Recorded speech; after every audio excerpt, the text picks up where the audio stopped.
Good afternoon to everyone. Thank you very much for coming to the webinar on Erasmus Plus and persons with disabilities. My name is Loredana Dici and I am working at EDF on youth issues, between other things. And it's really a great pleasure to have all of you here, and especially to have our guests today. We will have 4 guests with us, but before introducing them to you, I would like to share some rules of the house with you. So first of all, I would like to tell you that all attendees, all participants, you are muted and you won't have the possibility to take the floor, but you will be able to ask questions, of course. You may put your questions in the question box, questions linked to content. If you want to ask something about the webinar, about the subjects from one of the speakers, please mention their name to whom you want to ask the question. And if there is no importance you want to say to anyone, then you don't indicate it if it's a general. We have a chat box, and there you can drop in any technical issues should you have, or any other thing that does not have a link with the topic of the webinar. Then, as you can see, we have sign language interpretation available, international sign language interpretation, which is to be seen on the screen. We also have live captioning. In the chat box, you will find the link that brings you to the page with the ongoing, the live captioning. I would like with this to thank our interpreters and captioner, and they will do a great job like always. On the screen, you will also see the presentations when this one starts. The slides, if they are using slides. By the way, regarding the slides, you can find them in the handout section, in the handout box, so you can download them and consult them in a different mode without any problem. And we are recording this webinar, and it will be available afterwards for those who couldn't join, or for you to share it, to watch it again at another time whenever you wish. For people from a mobile phone joining us, you have the same functions. You can also type in questions, so don't hesitate to use these facilities. Today here we are with my colleague Raquel is assisting, Marie, and now, not taking longer, I hope I said everything that was important, Raquel. If you think I missed something, don't hesitate to intervene. Everything was very well explained, Loredana. Thank you. Okay, perfect. And then we will have at the end some time to answer questions. And don't worry, if there was no time here, we will take the time to reply them and email them to all participants. And said this, today we will discuss here with our speakers about Erasmus+.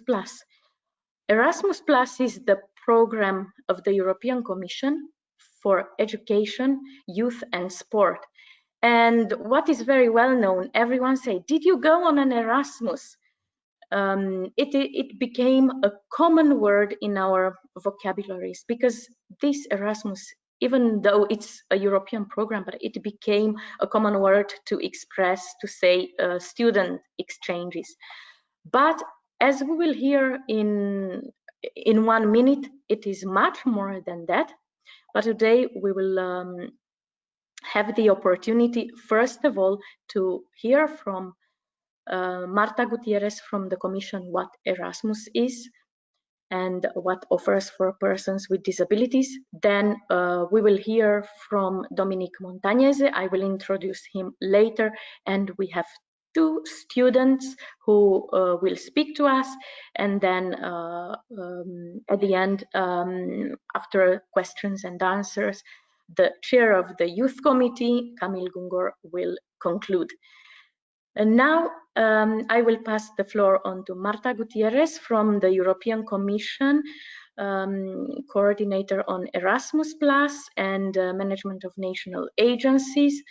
Marta, the floor is yours, and thank you so much to be here with us today. And please tell us a little bit, what is going to look like the new Erasmus Plus? What is it going to be done for persons with disabilities? Because we know that inclusion will be top priority for the new program. Thank you very much, and the floor is yours.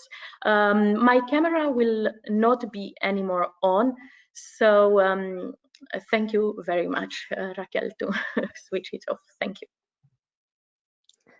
Thank you very much, Loredana, the pleasure is mine to actually be participating today in this webinar. I hope, first of all, that all of you are doing well wherever you are, that your families, friends are also doing well, because it isn't an easy period for everyone. But I'm really impressed to see that that the show really goes on, that we have all managed to adapt very quickly to this new reality, and that we can continue working through means like this one. First of all, I wanted to introduce myself a little bit. I work in the Erasmus Plus coordination unit in the GEAC. And basically that means that I coordinate together with my colleagues the work of the different fields that take part in the program. And as Loredana explained, we will see that there are many other opportunities beyond the opportunities within the higher education field. We also know through the discussions with Loredana that today I see that 82 participants are following the webinar, that you all have a very different level of involvement in the Erasmus Plus program. Some of you are really experienced, know better than me the program in certain aspects. So please also be a little bit patient if we are going to repeat some very basic stuff, but we consider that it's important that we also give a certain basis for those that are newcomers to the actions, and that we can really have a very fruitful discussion. Myself, I have been working for the last eight years with the program, so even before the current generation started, and particularly now I'm working like in the past years, I have been working in the design of the actions, but especially in the last 1.5 years, let's say, I became a bit one of the inclusion officers also within our Directorate General. And you will see also during the presentation that I will try to explain you a bit better what are our plans for the future. And basically on all this, we have been working in close cooperation with the Disability Forum, with Loredana in particular, and with colleagues also from some of the organizations that are here. And before starting the presentation, I would also like to thank in advance the sign language interpreters and the captionists.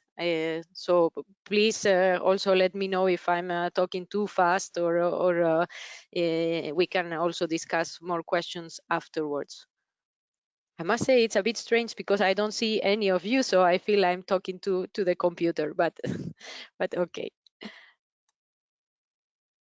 So to start with, we wanted to give an overview of how the current Erasmus Plus structure works. So we are almost in the phase of entering into a new program, but still is worth understanding what are the opportunities that we offer now.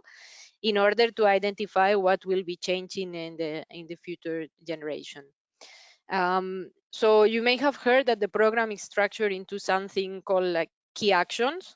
I like to say that these key actions are like pillars, 3 pillars that organize the different opportunities that we offer with the program. Basically, key action 1 is the key action that supports all the learning mobility opportunities as such. So although these opportunities are managed by organizations, so the funding goes to the organizations, not to the participants directly.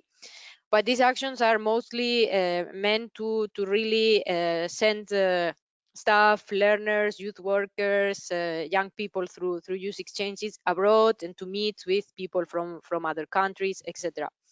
Here we would be talking about the classic, for example, Erasmus exchange, where a student goes abroad to do a study mobility period or a traineeship in another country. But we would be also talking, for example, about vocational education and training students that go for a period of time to do an apprenticeship abroad. We also have mobility of youth workers. So they visit another organization abroad and they do training, job shadowing. They learn capacities from how the work is done in other organizations, and then they come back and transfer this knowledge into their home organizations. And when we talk about staff, we basically talk about providing opportunities also for professors at universities, but also for school teachers, for teachers working in vocational education in institutions, etc. So as you see, really a package of always with the institutional support of or the school, the university, etc. behind, but really fostering this mobility between people across participating countries. Then we would move to what we call Key Action 2. I simplified the name because it's really cooperation for the exchange of best practices and innovation, etc. But basically what we talk is about providing opportunities for organizations to cooperate with other organizations, institutions, etc. And here, the most known activity that we have or action that we support are the strategic partnerships. And probably is the one that you know better as well, because it's the action that is managed by the national agencies in the different countries. The other actions that you see in the list, the knowledge alliances, the European universities, sector skills alliances, capacity building actions, they are also meant to bring organizations together, each of them in their different field. They change also in terms of geographical scope, etc. But they are managed by what we call the executive agency in Brussels. So any organization that wants to apply for such project has to do it centrally to the executive agency in Brussels, as opposed to the other learning mobility projects or the strategic partnerships, where the organization that is applying does it to the specific national agency where in the country where they are based. And then at the end, I will also give you some links how to contact your relevant national agencies if you want to come in touch with them. This cooperation between organizations is also meant to help producing results, to help networking and exchange of good practices between those organizations, always with the view of triggering some positive transformation, so to producing results that then can be transferred, can be used across the different countries and the different organizations.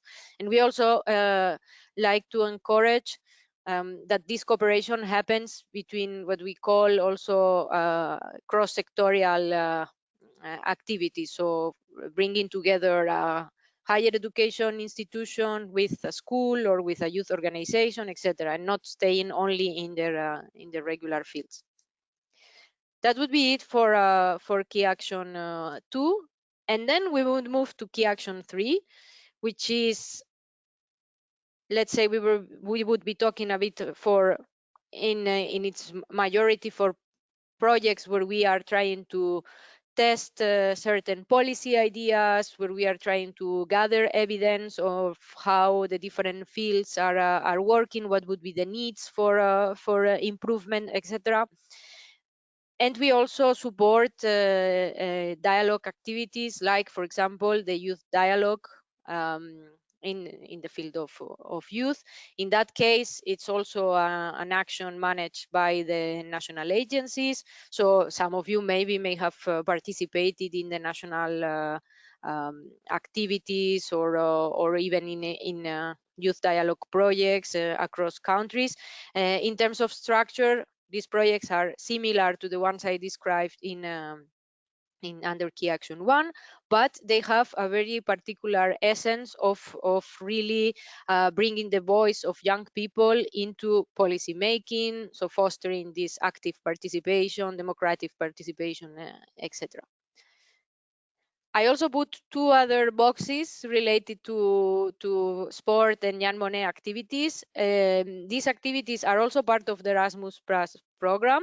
However, they are not, in terms of structure, built under the different three key actions. You know that Jan Monnet activities are really academic activities across the whole work that have to do with European integration studies, research about the EU, so modules, chairs, etc. about the EU. And then the sport activities that in the future they will also evolve to be closer to the other fields, are for the moment also supporting grassroots sports, inclusive practices in the field of sport being also a very good tool for inclusion, but also activities supporting the careers of athletes and coaches, etc. So to have complementarity between their studies and the activities that they do. That would be it for the structure. I will be happy to answer more questions afterwards, but I think understanding this pillar structure and what we support under each of them, it's important, so that then we can also understand what will be changing and what will stay. I was also asked to provide some data, or where we are with the current program in terms of involvement of participants with special needs. So taking from the statistics that we have from the different reporting tools, etc., we can see that more than 30, sorry, because all the windows are mixing up a little bit now. More than 37,500 people with special needs have participated in mobility activities. So what I explained under Key Action 1. Over the period 2014-2018. So this is the most exact data that we have, because they are based on the annual activity reports, etc. So that's why I'm providing until 2018. So by now, we are talking about higher numbers, but I wanted to be accurate in this sense. In terms of projects, because we also have involvement of people with disabilities or special needs in Key Action 2, Key Action 3 projects. In terms of overall projects, we have more than 5,300 projects that deal with the topic since 2014, either participants with disabilities, special needs, or creating resources for these participants. Then one of the precisions that I wanted to make is that we are also talking about inclusion and diversity a lot, making the new program also more inclusive and more diverse. And there we have a broad approach in terms of inclusion and diversity, including the actions for fostering the participation of people with disabilities and special needs, but also being a bit broader and including the obstacles, for example, that people with socioeconomical disadvantages can face. It can also be participants that face gender barriers, that have a specific background, like migrant, newcomers to a country background, etc., that can hamper their participation in the program. Therefore, in that sense, when we talk about inclusion and diversity projects, we count on more than 2,600 projects supported under the different actions. And this represents approximately 17.5% of all the Erasmus Plus projects that we have supported. This has been also an important element in the discussions you will see of how to make the program more inclusive, because one of the elements, it's also, and you know very well, that that fewer opportunities do not come necessarily in silos.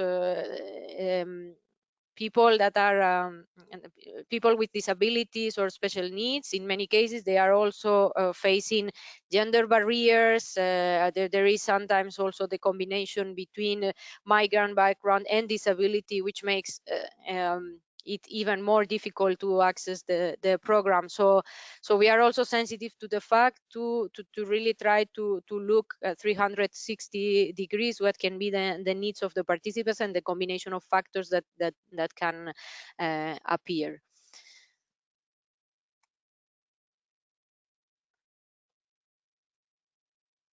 So for the moment, how, apart from the numbers and the participation in statistical terms, I wanted to show you some of the activities that we have also promoted in terms of ensuring the active involvement in the current program of participants with disabilities or special needs. One of the issues that we have tried to strengthen, in particular in this last part of the program, is really to ensure the participation of participants with disabilities in all the European stakeholder events that have to do with the program. So ensuring that really we have representativeness within the group of participants. And this we tried also, for example, in the last stakeholder event. We do it also with the help of the national agencies by proposing some of the participants, and the same with trying to bridge links with other policies and other directorate generals of the Commission. And I'm happy to see one of the speakers of this webinar today, Virginia. She was one of the participants that took part in the conference of the day of people with disabilities. And I think these experiences are bringing us also very positive feedback on how it is important that we give visibility about the participants with disabilities from the Erasmus Plus program into other related policies, to show also what can be done at the level of the program, but also to become, and that would be the third point, we are trying to give visibility through success stories and testimonials. You may also remember in the case of the stakeholder event in January, it was for the European Solidarity Corps that we decided to choose as one of the two inspirational stories, one participant with visual impairment. And we think that this is very important because it also has an effect on encouraging other participants that maybe they are not fully decided about what the program can offer them and what is the support that we can give. So really to break the ice and say, okay, you can do it, we will put the means for that, and then later on we will talk about which barriers are maybe still hampering this last jump into the program. And we are also collecting inputs and what can be the needs for the different reference documents, other materials. Not long ago, we were discussing with Loredana how we can try to make also to collect some of the needs for be it the program guide, other documents, how to make them more accessible, etc. This is something that we constantly do, but we can always improve. So it's important to collect also the feedback from your organizations, from participants like you, etc. And I put any other ideas on your site because honestly, we are really open to seeing how we can even enhance this participation and active involvement and visibility, etc. So if you have ideas, we can discuss them later in the debate, or even you feel free to send them to me. You have my email also in the presentation. Now, moving on to the future, we wanted to give you an overview of what we can expect from the future program. First of all, you can expect that inclusion and diversity will really be at the heart of the future Erasmus. This has been a clear intention from the Commission since the moment that we put forward the proposal. And let's say since now we start the part of the presentation that we talk about the future, it is important to know that everything I'm mentioning refers to what the Commission has proposed to have in the future program. And as you know, this legal proposal it's still under discussion with the other with the co-legislators, so with the other two EU institutions, and the final product we will have to see when the process finishes. But when it comes to inclusion, there is really a common understanding between the three institutions that it is something that needs to be there, and where the efforts where there is clear political willingness to put efforts. So one is really by enhancing the visibility of the measures that are available, in really to making sure that participants can access the program. But it is also about putting new measures that will make this program more accessible and more fit for the needs of people with disabilities and people with fewer opportunities. And we also want to tackle the dimension of the organizations, because we acknowledge the key role of the organizations that are supporting participants with disabilities, participants with fewer opportunities, how much effort and consuming it is also to prepare the mobility. So we also want to consider that side of reinforcing the support to the organizations dealing with these target groups.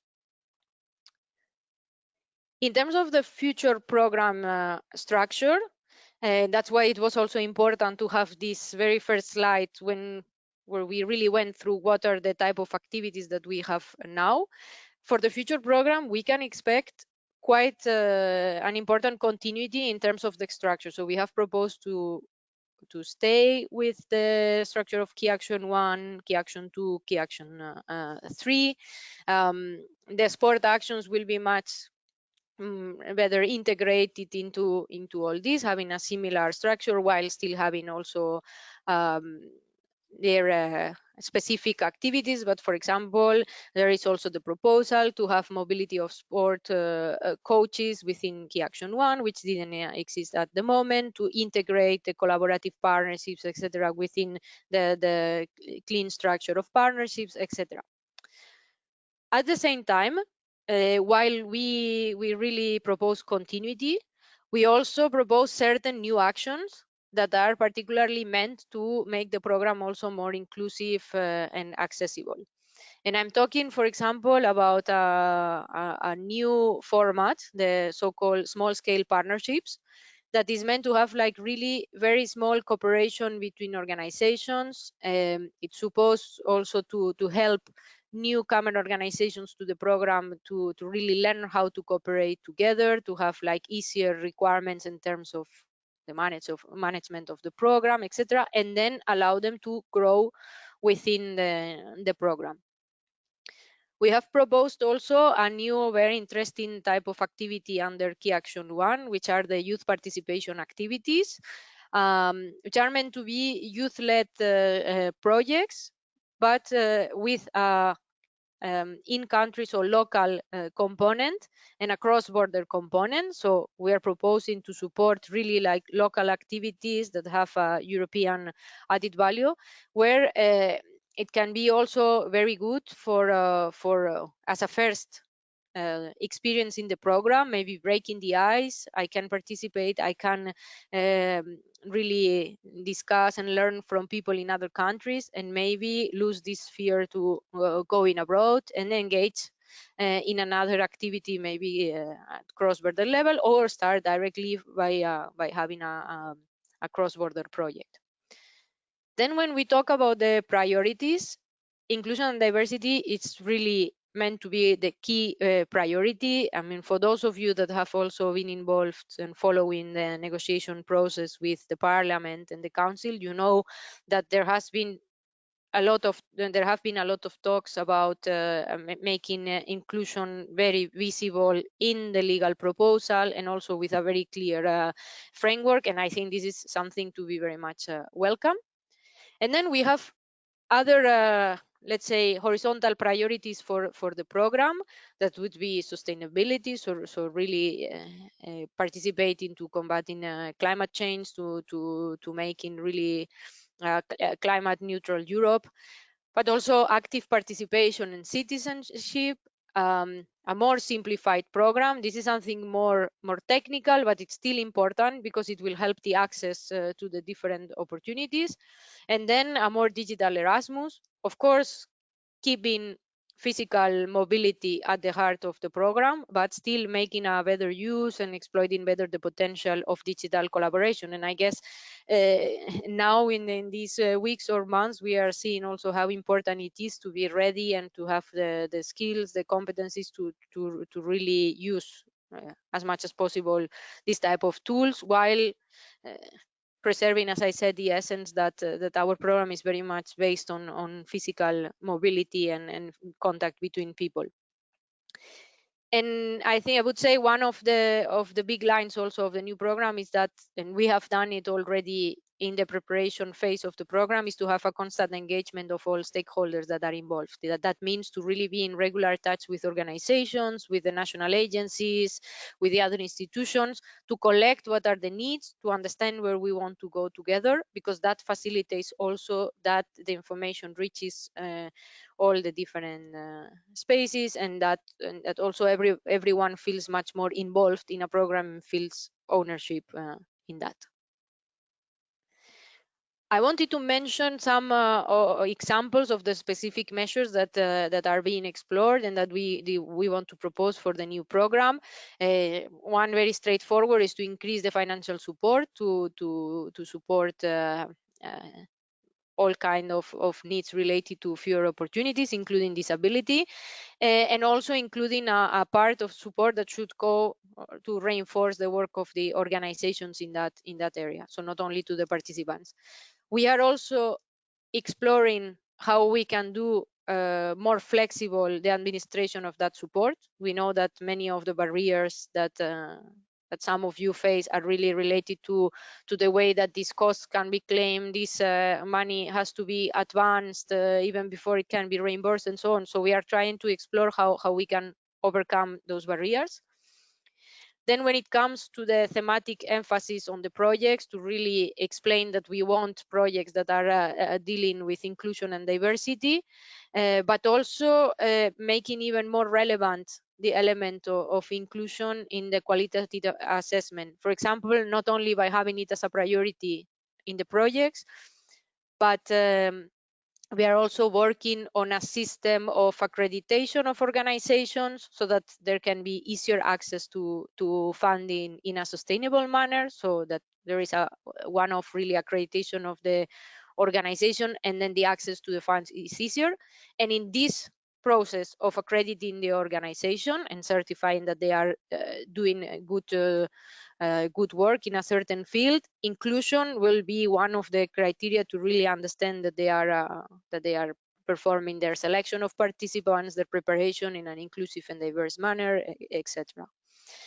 Of course, we cannot achieve all these things without reinforced guidance and training for the NAs, for the national agencies, but also for the evaluators that have to identify that the project proposals are really putting forward inclusive elements, and for the organizations as well who need support to run these kind of projects. And of course, those are even more and more requirements that we are putting into them, but it has to come also associated with support.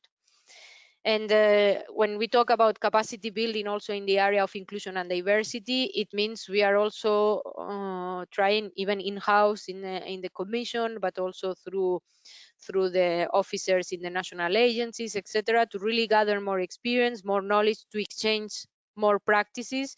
We know that in the field of youth, for example, we are more advanced when it comes to inclusion and diversity and involvement of participants with special needs, disabilities, etc. But it has to happen in the future program much more also in the other fields.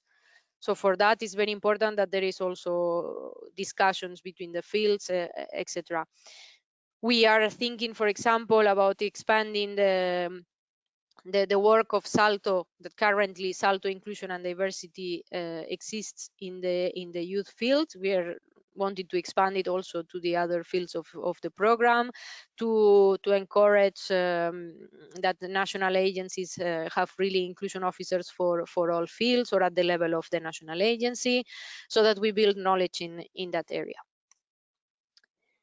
And now we come to explaining the part of a big piece of work that we have been doing together with Loredana and many other stakeholders, and it's how to frame these efforts.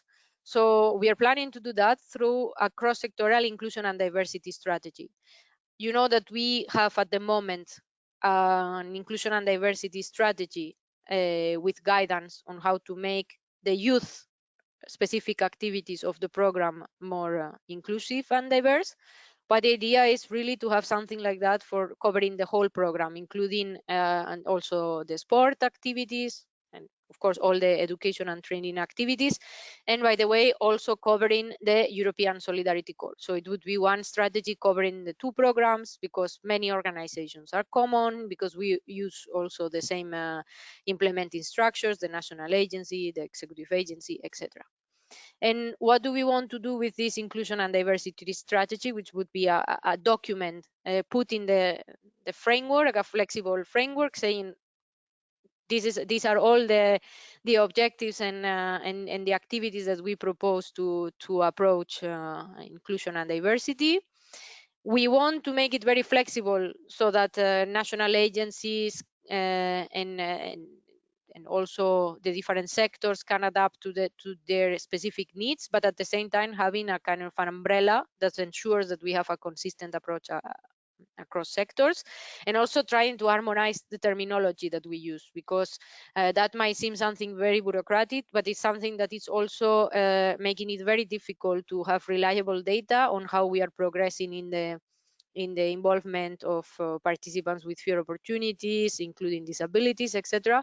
So we want to try to clean up a bit how could we collect the data in our systems in this sense, so that we can measure better how we provide progress.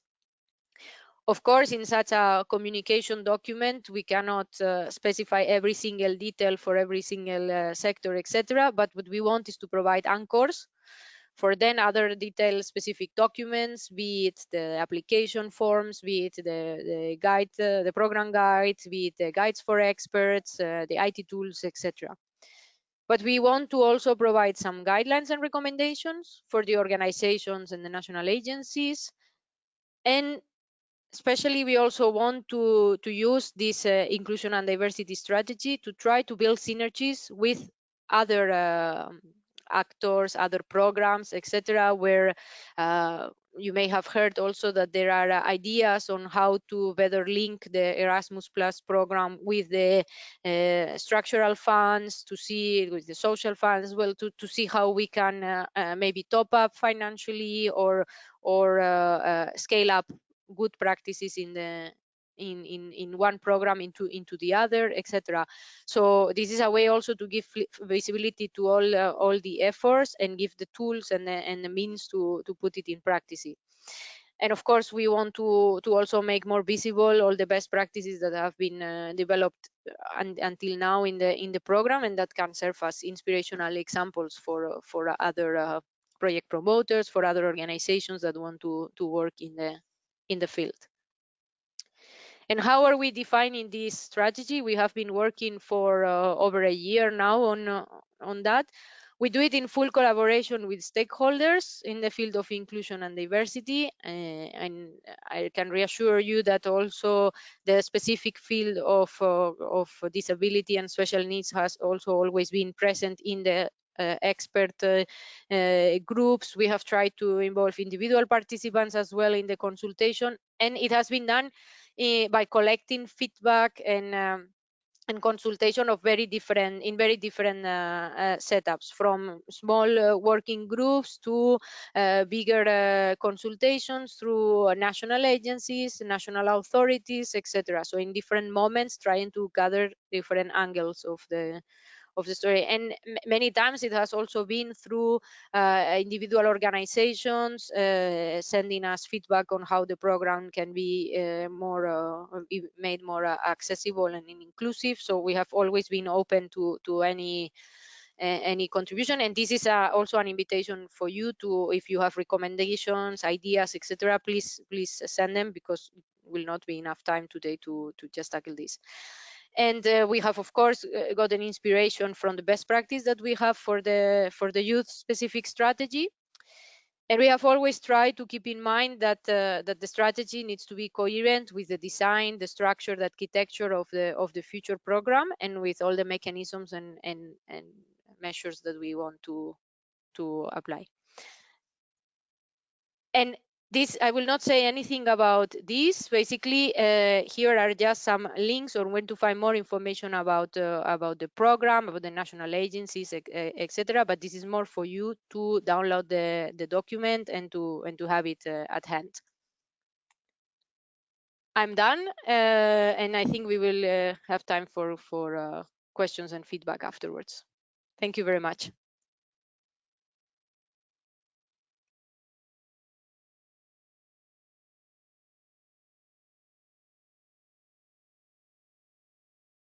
Thank you so much, Marta. Indeed, a very, very impressive program with so many opportunities.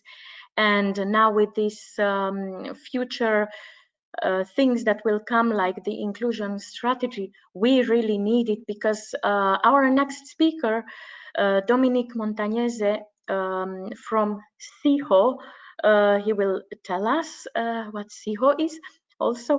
And he's expert on mobility, and he's also part of the Inclusive Mobility Alliance, for which also EDF is part of it, where we want to watch over the accessibility and inclusiveness of mobilities.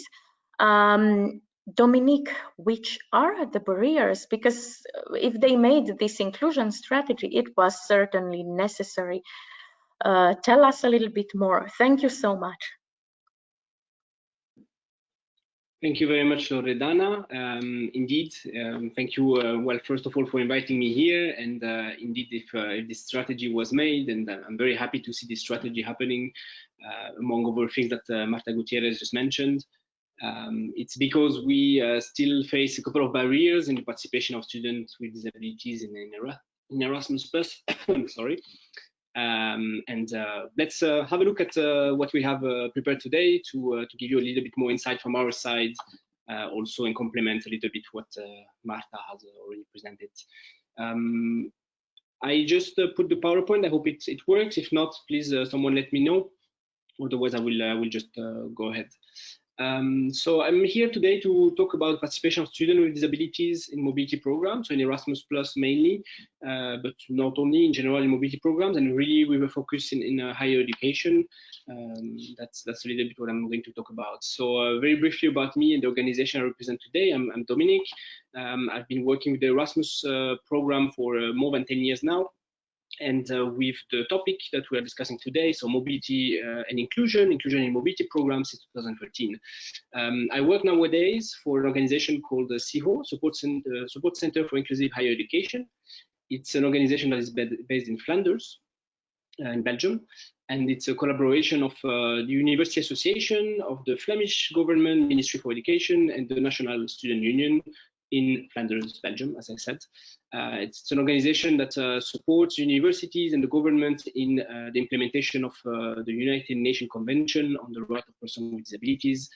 That's one of the main focus of the organization, but we also tackle inclusion at large, and we'll mention that a little bit more in detail later. Can you talk a little bit slower, please? You're going very, very fast. I'm going too fast. All right. Yes, apologies for you. that. That's the stress. It's a bit stressful to talk to a computer and not seeing the audience. I'm not used to that, but okay, I will slow down a little bit. Thank you for letting me know. You're very clear. All right. So the organization I work for, SIHO, that I was just explaining about, has implemented, well, in Flanders, we have implemented an action plan for mobility of students since 2013. This is like a national action plan for encouraging students to go abroad. It's called Brains on the Move. And since 2013 already, there is a specific focus in this action plan in Flanders for inclusion. This is a high priority, a big important priority for Flanders, for the universities in Flanders, and for the Ministry of Education. This strategy includes some targets to achieve and a general monitoring strategy for the whole higher education system. What I want to mention here, I'm not going to go too much into details, but what I want to mention here is that Flanders is one of the few countries, higher education system that has such a focus on inclusion, a clear focus with a clear action plan for making mobility more inclusive to every type of student with disadvantaged backgrounds or student with disabilities. And we have a target of 33% of the mobile students in Flanders, again, need to belong to underrepresented groups, those meaning students with a study grant, students with disabilities, or working students, or students who have a job. So this is a high priority for us, and that's also a little bit why we are here today, because based on this, from 2013, we continued working more and more, and we also realized that we cannot do everything at the Flanders level. We need to cooperate at the European level, because this is a European topic in the end. The mobility of students in Europe and the inclusion of students in those programs need to be tackled with different countries partnering up together. Let's have a quick look very briefly at the situation in Erasmus Plus, student with disabilities. So as Marta mentioned earlier, she mentioned, I think, 37,000 people with special needs between 2014 and 2018 that were participating in Erasmus Plus at large. What we have found also from the reporting, specifically for higher education, so for university exchange, for studies and traineeships, is that the special needs support and the special needs student going with the special needs support from the Commission represents, unfortunately, a very low percentage, which is more or less at the moment 0.14 and 0.17%. It varies a little bit depending on the year, but that's more or less roughly what is the participation right now of students who use the special needs support. We realized that this is very low, and we would like to improve this. So we thought that we need to do something about it, and we want to tackle this as a European problem and find European solution, collaborating with different partners. So we have two initiatives that I'm going to mention today. The first one in the Inclusive Mobility Alliance that Loredana briefly already mentioned earlier. It's an alliance of 20 European organizations. On the left side of the slide, there is a graph that shows the logos of the 20 organizations that are present in this alliance. It's organizations like the European Disability Forum, for example, but also organizations who represent people with disabilities, but also organizations from the higher education field representing universities, and organization from the youth field representing youth organization and young people. We have done two things. We have defined, first of all, what we believe an inclusive mobility is, and we also have made a set of recommendations. So the definition we came up with is that inclusive mobility for us means creating and ensuring adequate conditions to learn, work, or volunteer abroad for people with fewer opportunities by addressing their diverse support needs. And it is a needs-based approach to what the individual beneficiary needs to ensure safe and exciting mobility period abroad. The second thing that we have done with this group is publishing recommendations that were published last year. I'm very happy to see, by the way, that many of the improvements that Marta Gutierrez from the Commission just mentioned earlier, many of the improvements suggested are also parts of the recommendation that we put together last year. So I'm happy to see that there is an alignment in a way of what needs to be done and what the Commission is thinking about doing. So those documents can be found online. I will give you the link at the end of the presentation. Now, the most important part of my presentation today is a project that we have started a couple of a year ago now. It's a project called Enhancing a Thought-Out Policy and Framework on Inclusive Mobility Across Europe. In a shorter version, inclusivemobility.eu. That's more important to remember and easier to remember as well. In this project, we have a collaboration of different organizations. So the Ministry of Education in Flanders, for example, but also SIHO, the organization I represent today, but as well as students, the Erasmus Student Network, student representatives, and two universities from Ireland. Sorry, two organizations from Ireland. I think this project is very interesting because, first of all, it's collaboration between different stakeholders and different actors. You have the ministry level, you have the universities, you have the students and the civil society. And that's a joint collaboration to make mobility more inclusive. And that's a project funded by the European Commission and Erasmus Plus in particular to make mobility more inclusive.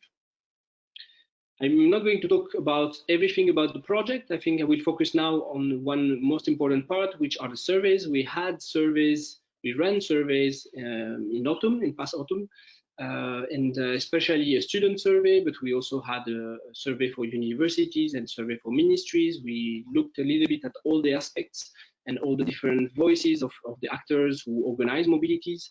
And I will focus now today on the student survey result. I think that's the most interesting for our audience today.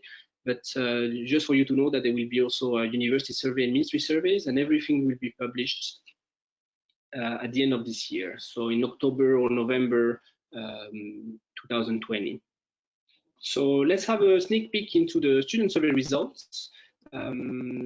We have received, luckily, a lot of answers from students with disabilities. So the survey was specifically targeting students with disabilities, and we received 1,134 answers from 30 different countries, for more than 30 different countries.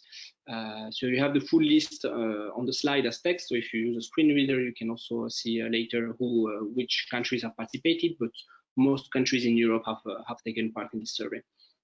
We have received a lot of answers from students, as I said, with different type of disabilities, and that's also very interesting to know. From this survey, we have 29% of the students, of the respondents, who had declared themselves as students with dyslexia, 19% declared themselves as a student with chronic illness, 15% as a student with physical disability, and 15% as a student with autism. But we have also a lot of other type of disabilities represented in this survey. I am not going to share with you the graphs because it's still under assessment, and we are right now writing the report, so it's not yet publishable, but I have a little bit of key findings that I want to share with you. And some of the key findings, I have 3 different slides on that. The first key finding is the following, is that the information on study abroad for students with disabilities is lacking, and that too many students still don't know that extra support and supplementary grants are available for them. Unfortunately, although there have been a lot of very good measures made by the Commission to make Erasmus more accessible, to provide special needs support, a lot of students still think that Erasmus and going abroad to study is for them, still don't think that Erasmus and going abroad is for them. So that's unfortunately still very present, and something to keep in mind, and that we are trying to tackle. Overall, the satisfaction regarding financing and covering the cost for students with disabilities is rather positive. However, there is still some concerns about the difficulty of understanding the eligibility criteria and which costs are eligible or not, and getting recognized all the costs when you go abroad. If you need a personal assistant 24/7, for example, can you get that reimbursed? In theory, yes, but in practice, sometimes it's a little bit more complicated.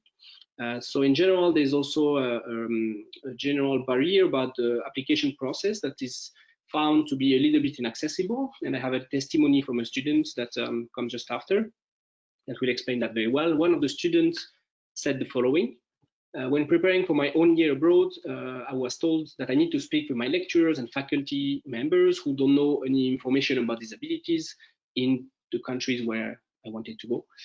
As a result of the lack of information, I have decided not to go for a study abroad for the fear that I won't be taken care of adequately.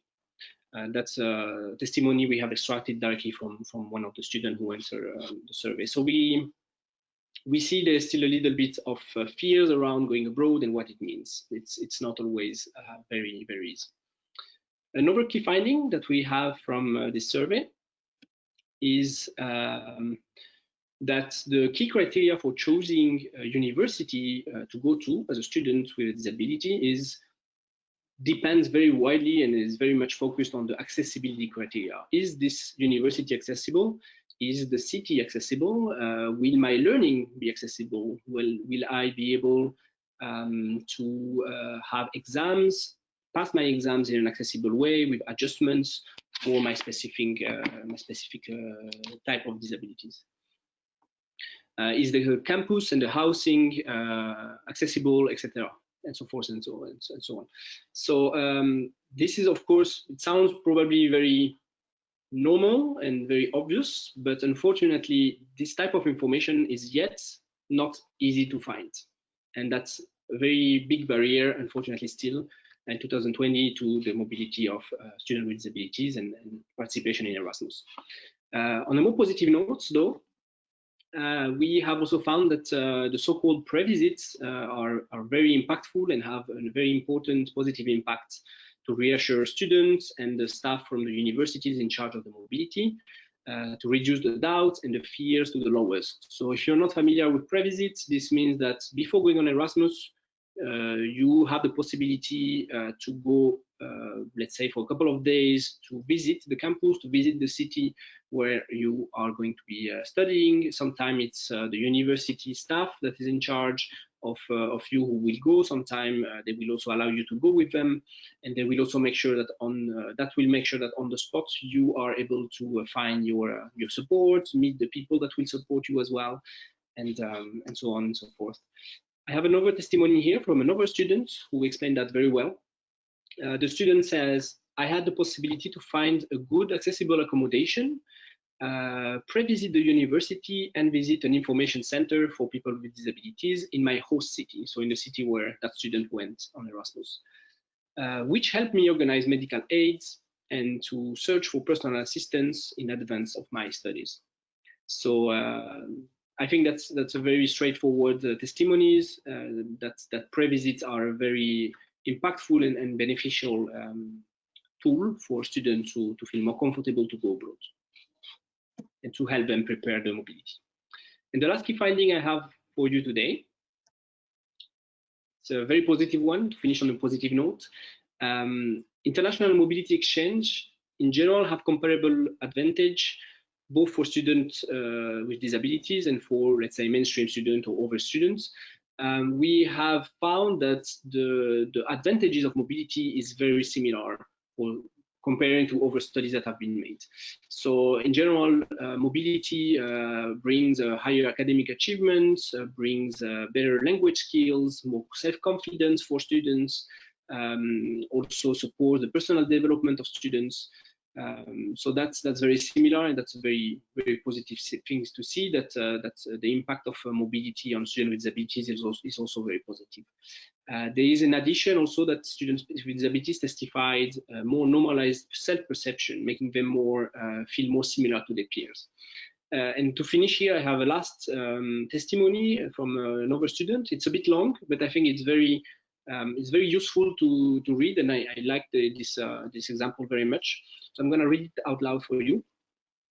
The exchange period really had a moving impact on me as a person, says the student. I truly created a different picture of mine in terms of confidence, expectations, achievements I could make, and an overall new perspective of what I could do and could not do. I had never had the chance to live in a community other than mine, where no one sees you as a normal person. In the community where I lived during my exchange, I met with a different perspective on blindness. They supported every movement I made, And also the people I met in the street were highly more informed than those in my home country. Plus, the opportunities to participate in various programs and activities as a person with disabilities was far greater. This had an amazing impact on me, and I started integrating more into the community. I gained better social skills, better mobility skills, and the city was more appropriate for blind pedestrians. So here it's a very concrete example of a student who found even a more inclusive and more adapted, accessible society and environment where he or she went on a mobility abroad. And I think that's a very positive note to finish this sharing of information with you. Just for you to know, you will also have access to this PowerPoint later on. This survey will not be a standalone report. There will be a couple more things that we will also share with the world out there, and in particular with your universities, if you're students, or with also the Ministry for Education in Europe. There will be a different research report and policy recommendations, maybe that will also be useful for colleague Marta from the Commission. But in general, what I want to pass as a message also for you as a student here today is that the online platform inclusivemobility.eu is the platform that where you will find all the information you need before going abroad and to prepare yourself to go on a mobility. This platform will be ready by the early 2021. So in February, more or less February, March 2021, the platform will be officially launched. And here you will find all the information you need about the different type of support you can get in different countries, what type of flexibility the universities can offer in terms of exam, in terms of accommodation, learning, etc. So remember this website, inclusivemobility.eu, that is the main place where you will find information about this in the future. I leave you here with also the different hashtag and Twitter accounts, so don't hesitate to follow SIHO and follow the hashtag inclusive mobility on social media in general. And if you want to have more information, you can also go on siho.be and register to the newsletter of the organization, and you will receive more information about what we do in this project in particular. Thank you so much, Dominique. Thank you so much. Yeah, unfortunately, our time is running.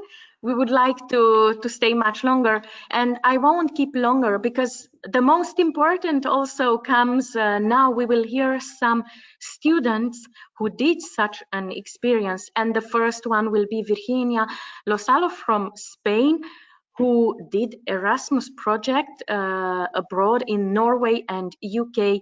Virginia, the floor is to you. 10 minutes, big maximum. Thank you so much. Thank you so much, Loredana. Well, good afternoon. My name is Virginia Lozano, and I'm 23 years old. I'm from Seville, Spain. Well, I'm currently finishing my studies in business administration at Loyola University here in Seville. So 2 days ago, I went on an Erasmus program, and I was encouraged by my university to participate in it. So I'm always been interested in taking part in this program. However, I will say that I had to overcome many difficulties to be able to do it. So it was not definitely an easy road. Both the university itself and my family and I had to work hard to make the experience a success. So the situation of students with disabilities according to the Erasmus Plus program has been improving, but there is still work to be done regarding the economical resources needed, since these were completely insufficient and made thousands of students with disabilities renounce to live this experience, or maybe they just will not even try to live this enriching and rewarding experience. This happened in most of the countries where the Erasmus Plus program is developed. So no doubt that this is changing, and at least in Spain, the organization called SEPIE, the Spanish Education Internationalization Service, is working to understand the needs and improve the resources needed. And I know all of this because thanks to the fact that they have increased the amount of economical resources last year, I was able to finish my Erasmus. For all of this, I would like to contribute with my experience, and in case that it serves as an example to both students and institutions. So I did the first month period of Erasmus Plus in Bergen, Norway, and the second 4-month term in Newcastle, England. And I participate in the Erasmus program during the first semester of the course at the NHH University located in the city of Bergen in Norway. And the first difficulty that I have to face, therefore, was that my electric wheelchair was not adapted to the climate conditions of Norway. However, the Norwegian government lent me a wheelchair without any cost. On the other hand, the most important thing and my main concern was my own assistance. That was the main challenge for me that needed to be solved in order for me to stay or to have to return to Seville. So, well, in my day-to-day life in Spain, my existence and needs are carried out by my family. So before going to Norway, I contacted the Erasmus student coordinator in Bergen, and I sent her a report of everything I needed, and she was in charge of making the appropriate arrangements to provide me with what I request. After several conversations, mainly via email, I was told that the Norwegian government had a home care program for people with different degrees of disability and totally free dependency. And this was the key point for me to stay. The first day, I was made an assessment of the personal needs derived from my pathology, consisting in my case in morning and evening aid. And this service offers a viability of 24 hours a day in case of need. And the staff attending the service was enabled and instructed for the exercise of these activities. This service was also responsible for solving other types of needs, such providing me with an articulate bed to facilitate my transference from the bed to the wheelchair, and also a chair for the bathroom, for the shower. And those were items that the adapted room did not have in the student's residence. And also very important, they managed to lend me a more powerful electric wheelchair adapted to the terrain and the weather of Bergen. As I said earlier, all this without any cost. So during the 5 months of my stay in Bergen, I have no problem related to what I have just exposed. I also made tour alone on a light rail and also by boat. And when the World Cycling Championships was held there, I also volunteered for the organization by participating in the regulation of the traffic in some section of the race. So I did not stop moving, and I really enjoy the facilities that the country offers me, and also the city of Bergen in particular, where I will definitely come back. So in the case of Bergen, I can conclude by saying that the facilities of the government of people with disabilities, mainly in the field of personal assistance, allowed me to fulfill the dream that I had. Also, well, due to the success of my experience in Bergen, my university proposed me to make a second part of the Erasmus Plus in a different city, specifically at the University of Northumbria, which was located in Newcastle, the United Kingdom. So I did the same process as with the university in Bergen. Those from my university have to contact the university coordinator of the Erasmus Plus program with a special for people with special needs in Newcastle. But the big difference and the main difference between these two countries is that in the UK there is no organization that provides free personal assistance. So to the difficulties that people like me have to overcome with a special need and a degree of disability of more than 17%, the economic part needs to be added, which is also a difficulty for many students that needs to be solved. So at my destination, I need approximately a budget around of 18,000 euros. However, I received 4,400 euros from the CPE, plus the amount of the Erasmus grant, which is about 2,500 euros, which made a total of 6,900 euros. According to this budgetary difference, the peer review may request and increase the aid by around 4,000 euros to cover personal assistance costs. So, well, as we can see, the financial aid is still insufficient, since the personal assistance section has still been practical play. The cost of the residence, which must have an adapter and individual room, together with the other concepts, is still high. Is still a high cost that needs to be faced. However, I'm grateful for the increasing economical support received during this year. On the other hand, generally, a large part of the families can face these expenses.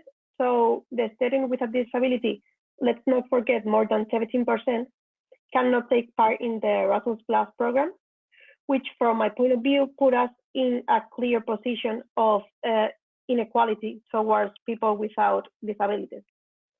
So, well, that's all for me. And if you have any question, you can feel free to ask me afterwards. Thank you.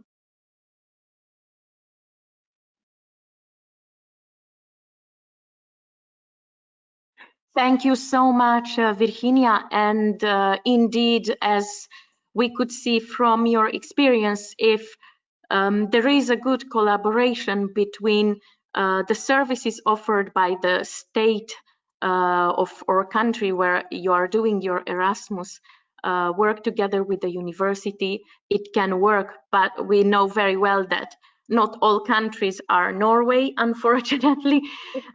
So this should not be the solution, just in case if the EU reaches to a conclusion to have a minimum services that is offered to all persons with disabilities moving abroad, so that the principle of freedom of movement is respected. But I'm not keeping longer because we are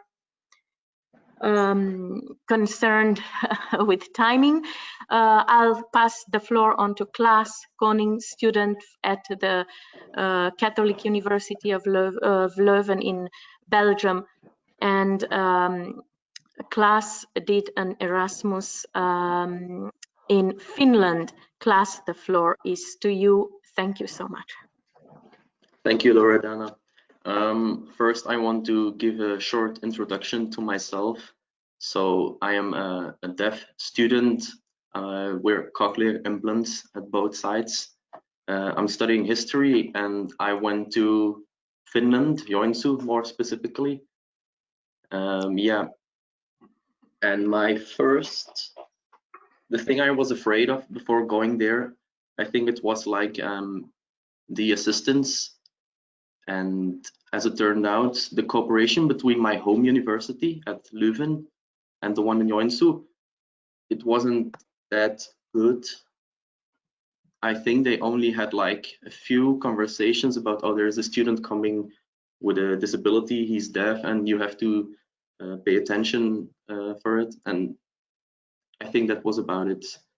So what I did myself was just go to the university staff and ask where I could go for assistance. And it turned out that they were very eager to help. Like, for example, written notes, students offering me their help with the things I didn't understand. And also the teachers, they wanted to share their notes as well. So that was very useful. So I think it's very important to step up and ask for it, because it's not that common, that they are not used to it, that a lot of students with disabilities go abroad. So yeah, that's why. I also have a few pictures, and this is one in Finland in the auditorium with the introduction session. I think this is my Latvian flatmate. He was very kind to me, very understanding, and sometimes I had two flatmates. So the Indian flatmate made this picture, and the Latvian one is with me on this picture. And he they both were very they were very eager to understand, and if I wasn't wearing my devices, I didn't hear anything. They also learned a bit of sign language, it's like the basics, so they really want to adapt themselves. I also went to scouting. I'm doing it myself still right now, and also there people I often ask to repeat often things, and if we went to sauna, I didn't have my devices on, but yeah, they knew it, so it was very nice experiences. Here I was baking waffles with another Belgian girl. She was also very important at my stay in Finland because conversating in the native language is often more easy and comforting too. And she would also always help me if I had difficulties. Yeah, and then some quick travel pictures I put in. This is me in St. Petersburg, me in the Hermitage and in St. Petersburg as well. And we also did a road trip to the northern part of Scandinavia. This is in Tromsø in Norway. So I think Erasmus is really a challenge for people with a disability, but also I really recommend it. People are often eager to help, but you have to step up for it and let them know because they always forget it. And yeah, I think that's the most important thing.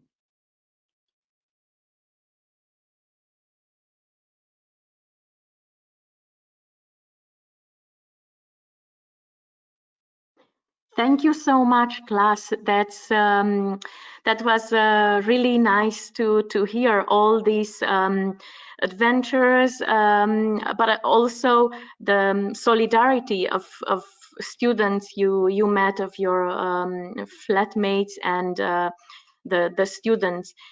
And yeah, a pity that the universities didn't do much more on their cooperation to ensure that you have everything you need from the very start. Now, let's see, have we got questions? My colleague Marie, the floor is to you.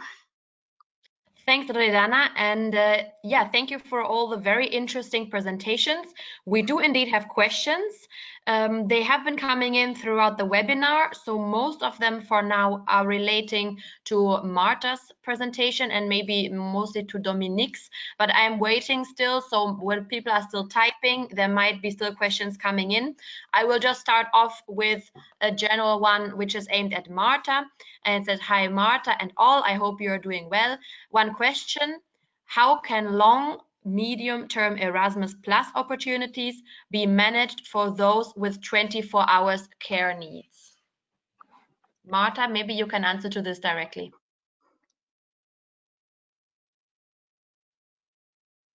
Yes, thank you for the question. I think one of the answers, and I mean, first of all, there were already very good ideas and inputs provided through the interventions from the other speakers. So I'm also here in the collecting mode of ideas and proposal. I think financial support it's clearly and flexible financial support. It's clearly one of the needs that I understand, and we have heard it before also, that it has to come in a timely manner. It needs to be sufficient, etc. And of course, 24 hours assistance is it's an intensive requiring support, let's say.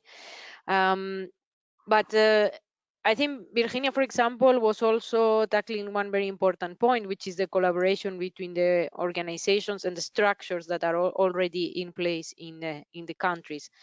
And probably we are not there yet with that, and it's one of the areas that we can explore, because probably it's also easier to facilitate this type of support when there is a structure, already existing structure, etc., that is there, that has I imagine employed people that are regularly working in providing daily assistance, rather than that having a one-off.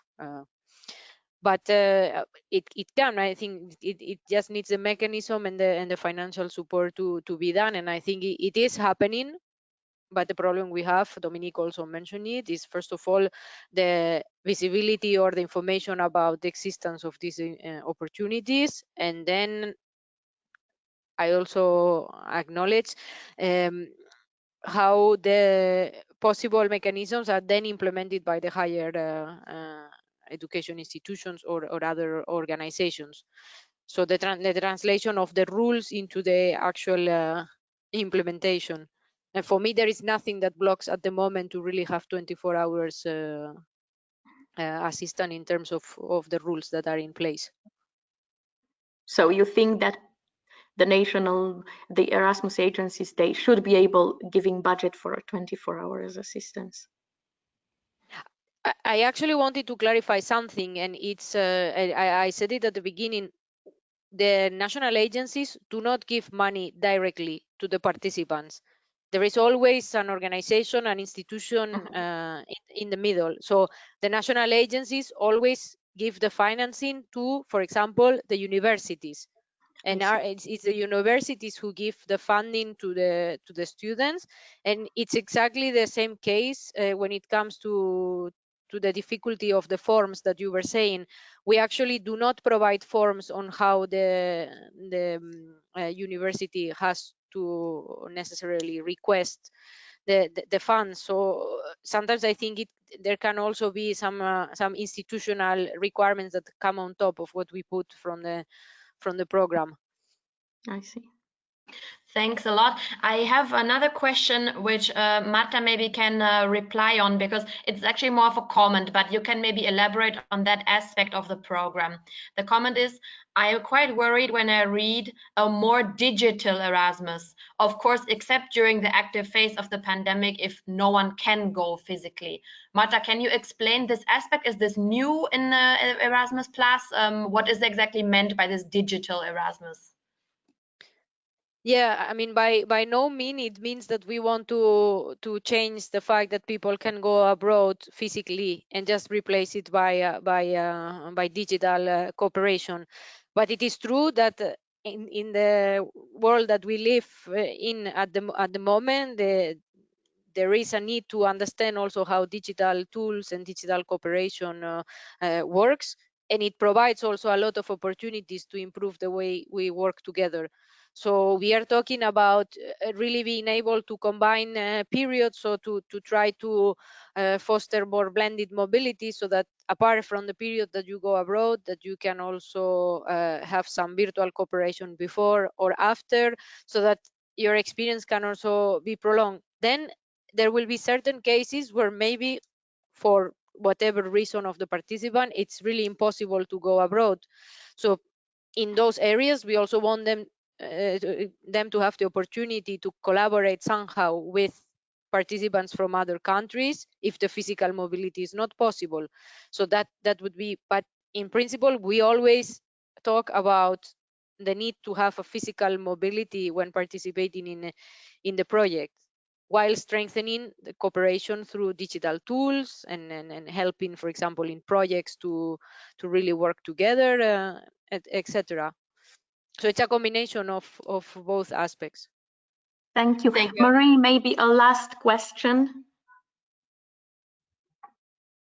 Okay, so I'm looking, so here is a question maybe that would be interesting to hear from our Erasmus students.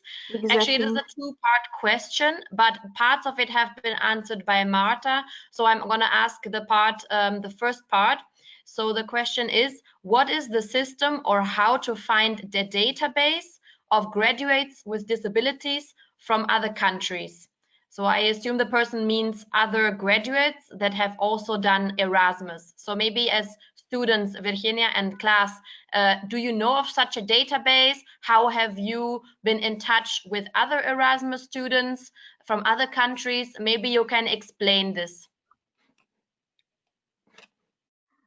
Well, I have no very much. I mean, no, I don't have very much information about that. But what I did is that I contact my university, and they told me people that previously went on an Erasmus where I was going, and they put in contact with those students. If I have any kind of doubt of if I want to be in contact with they, just to ask whatever was, I mean, I don't know, whatever I want. But I guess that at the Erasmus Plus platform, maybe you can find any kind of information related to that. So that's what I can say actually. Thank you. And Klaas, do you have anything to add besides what Virginia already said?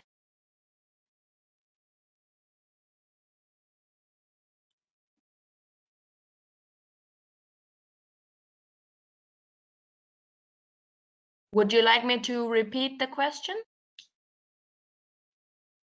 We don't hear you, Klaas. Yes. Okay, I'm now here. yes. Okay. Yeah. If I understood the question well, what I did to find people who went there as well, there was like a Facebook group of people going to Joensuu, and that was very easy way to just see the people, and you could also see their profile. So it's not a full database list, but it's something you can start with, and then you can indeed ask universities if they know more. Okay, thank you. Loredana, can I make a proposal? I know we are very short of time, and I know Camille also still is waiting to speak, but maybe if Dominique could answer one question so Yeah, that sure. all of the speakers Sure. have been addressed. Because here's Yeah. one which is specifically for student associations. So Dominique, maybe you can take this one. How do you believe student associations can do their part to ensure that their practices, for example, events for students, are inclusive? For the two lovely students who shared their experience with us today, so this is an additional question, but I think this was already answered as well. Did you come in contact at all with student associations? So can you hear me? Yeah. I think it's worked. Yes. Yeah. Thank you for the question. I think the student association have a very important role to. Oh, my webcam is on. Have a very important role in this. I think the student association can organize events that are inclusive, that can bring together students that are students with disabilities who might, consider to go abroad, for example, but have no real information, or need more information, or need more peer support, experiences from their peers, experiences from other students. So I think by making simply just the activities a bit more accessible, when you're a student organization, you can organize your activity. I don't know, in a bar that has stairs to go downstairs or to go upstairs, or you can pick a bar, for example, where all students can join, that has no stairs, no extra steps. And maybe where the music is a bit less loud, for example. So if you do some kind of activities like this, where you take into account the accessibility of the venue, for example, you can have potentially some students that come that are in your local community, that are students with disabilities, and can get to know other students, and by just joining activities can get motivated, for example, to go on Erasmus because they meet an Erasmus student, or they meet a student that has been on Erasmus before. So I think definitely that's an important question. If I may just very briefly mention something on the previous question about the database.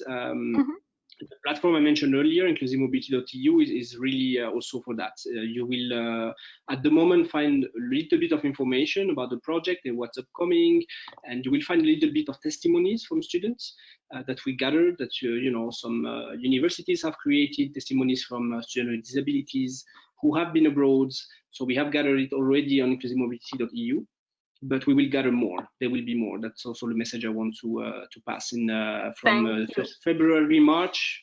On the website, you will find database with this information.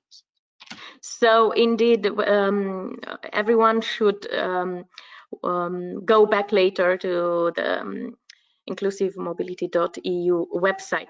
Thank you so much. Please don't worry, all questions will be answered afterwards, and we will send the questions with the answers to everyone who registered for this webinar and who attended it. And thank you for all the speakers and for the interpreters and for the colleagues who assisted. And I would like to pass on to Camille Gungor, the chair of the EDF Youth Committee. Camille, the floor is to you, and if you could in 3 minutes, that would be great. Thank you so much.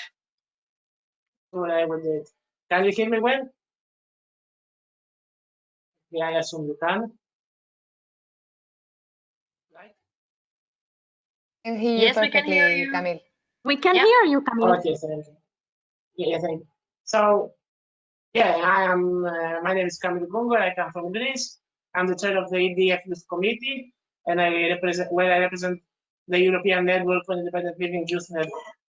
So happy to be today, and thank you all for participating in this webinar. Very briefly, since we don't have time and we need to respect also everyone working for this webinar, and let me say that we get that inclusion and diversity is a priority in the Erasmus framework, which is something that we know, of course, and we are very happy about it. But we also know that there are still many barriers and challenges for disabled youngsters to do mobility. We had some things about it. We also know it by our own experience. And we also heard that some of the targets are not met. Only a small percentage of potentially eligible disabled students are lucky enough to do mobility. Same applies also for the other EU mobility programs like the European Solidarity Corps and for volunteers and stuff like that, or the Discovery EU, as we will probably discuss in future webinars. But today we discuss about students. We heard about issues like, for example, lack of education at the university staff and accessible about accessible information and services available. Sometimes they have no idea what exists there and when we need it. They don't know how to accommodate disabled people, how to communicate with them. We also know that sometimes and we had it, the information is there, but we don't have access to that information. So yeah, we need to spread the information more so young disabled people can find it easier. They, of course, access to support services across countries is a basic issue. Rights I have in one country, I don't have in another country. This makes mobility very challenging. Not to mention a master or a PhD abroad, like a complete mobility for a few years, which is of course not Erasmus, but yeah, I wanted to say that it's practically impossible, and I know it also from personal experience, because then you don't get almost any support.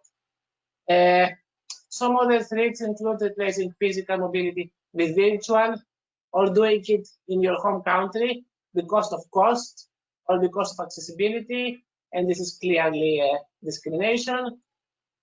Disability needs related cost shouldn't be a reason to not do a mobility, and as should not be a reason access needs or support needs. We should be, because yeah, it's not our fault that we have more needs or something.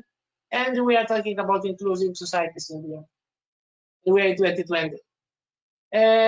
Many things need to be done. We already discussed about them, so I will not yet say what needs to be done. We heard about a few things. I'm happy to see that Commission is also improving things, and we are also working to that direction with the Inclusive Mobility Alliance, as we already said, with the European Commission. EDF is a part in many stakeholders group. Loredana, for example, participates in the one about the European Solidarity Corps. I am involved in the one about Discovery EU, and there is a lot of other, yeah, we do a lot of work in our members organization as well. Okay, a good recommendation would be to have the European Disability Card, which would make easier the access to different services in the national systems without need to be reassessed. I will be very, in a few seconds, just say that we have the COVID-19 pandemic at the moment, which is a hot topic of the days, and it might be a threat for inclusion if, for example, cost or inaccessibility will be put forward.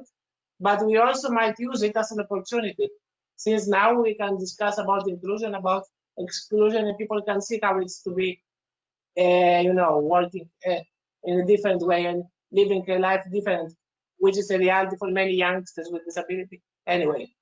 So maybe it will be a threat, or maybe it will be an opportunity, and it depends on us how much we will want. And that's what we are doing with EDF and with the Mobility Alliance. We try to be ahead of the situation.